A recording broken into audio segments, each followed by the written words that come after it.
Post-workout video, yeah! Whoo, doggy, that was a good workout. I'm fired up, and I just wanted to share some quick little tips. 3 little things that you can shift that can help change your world.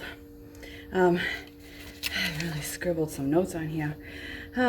Okay, so this is all about just becoming the change that you want to see. Living with a lot of anxiety and frustration with the world and wishing that my life could be different. That was the way I lived. And for decades.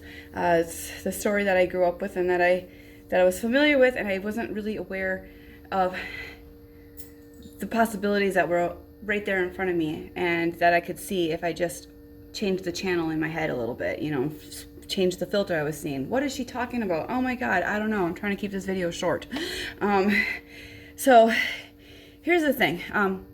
It's very natural for us all to have negative thoughts.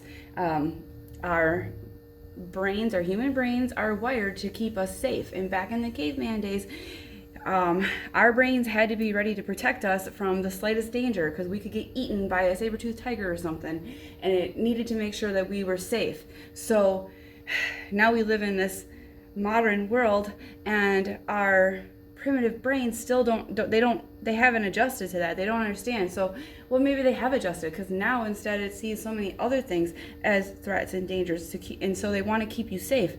Our brains want us to be safe. That's our ego. That's just telling us. And I know a lot of times, like when we hear ego, like I used to hear ego, to me it meant like, oh, I'm a big person and I'm wonderful and I'm great. That's not really what the ego is. The ego is just very self-involved and wants to make sure that the self is being preserved. That's what the ego really is for our brain, in my opinion. Anyways, so first of all, before I tell you the three little steps, first of all, don't get on your case about having the negative thoughts. It's normal.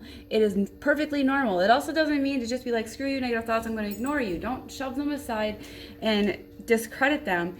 It is important to acknowledge them and to thank your brain for trying to keep you safe, because that's its job. And say, thank you for trying to keep me safe, but I have time to think about this, and I'm aware that that's actually not a danger, because I am practicing these 3 things, and I am doing my best to try to do these daily.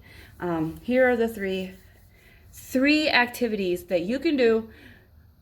You don't have to buy anything. You don't have to go out and get any equipment. Nothing. These are just 3 things that you can do. If you want some paper and pen to write it down, sure, go ahead. You can journal it. That's great. But all you got to do is these 3 things. Okay. 1,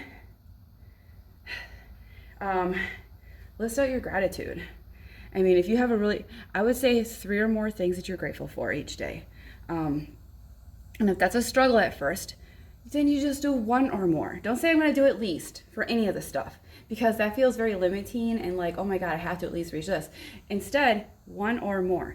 1, and then anything after that, extra credit, bonus, baby. And once it becomes more habit to be doing more than that 1, then you know that you can upgrade to 2 or more or 3 or more. So gratitude, things that you're grateful for. There are so many things to be grateful for, and we are in a society where we're always rushing, getting the next thing, doing the next thing, accomplishing the next thing, that we don't take time to be grateful for the things that we have, the things that we've done, the minor things that we've just accomplished today alone. If you're watching this video, that means that you've actually opened your eyes and you've decided to maybe take in some of the world. So hey, congratulations on that alone. So gratitude.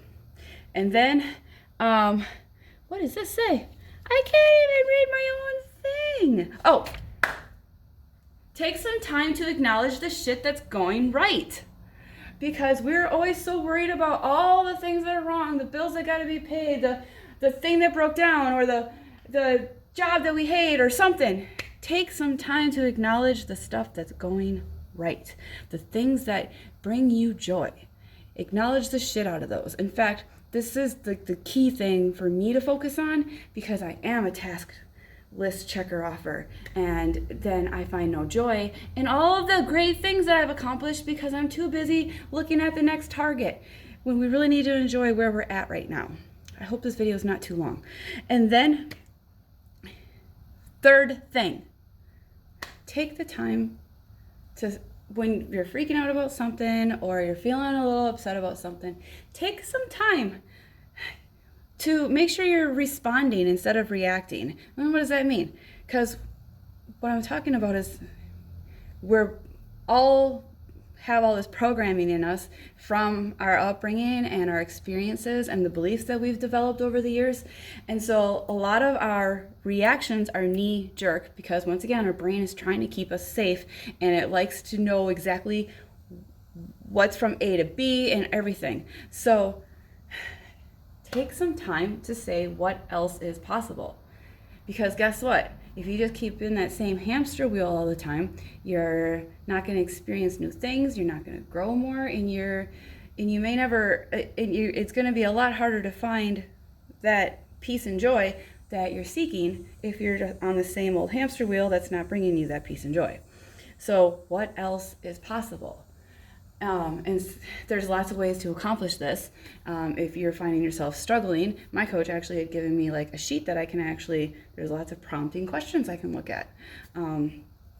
You also, like, I found reading personal development books and listening to podcasts was super helpful because I was getting to hear viewpoints from other people that had experienced things in a different way, or had maybe experience things the same way as me, but then found a new way that works better for them. So it was great. It's great to hear other people's perspectives. That doesn't mean that you just blindly, adopt everything that everybody else is telling you, but like when something feels good, or you're like, hey, I'd like to try that out, you try it out. It's kind of like when you see a new food and you're like, hey, that dessert looks really great on the menu, I should give that a whirl.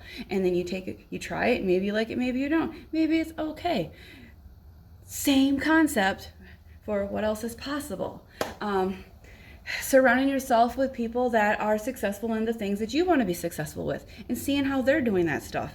It's super great. I joined a social networking group of women that, oh my God, they've blown my mind and have given me a permission slip to think outside of this box that I have. It's an imaginary box that I've grown up in. And all the stories I was telling myself. And I've been able to finally see through a lot of that because it's wiping all that shit off of there and realizing there isn't actually a box. I've been a mime. I've been Mime Courtney for a lot of my life, and now I'm not. So those are the 3 things that you can do starting today that can help you with changing your mindset, and which overall changes how you see the world, so therefore changes the world around you. And as you become better, we're all part of the equation of our communities and our world. So as you become better, it elevates the whole world. So do the world a favor and do these 3 things. Gratitude, what's going right, what else is possible. Give them a whirl. Hit me up, because much more. Look at me turning the camera around.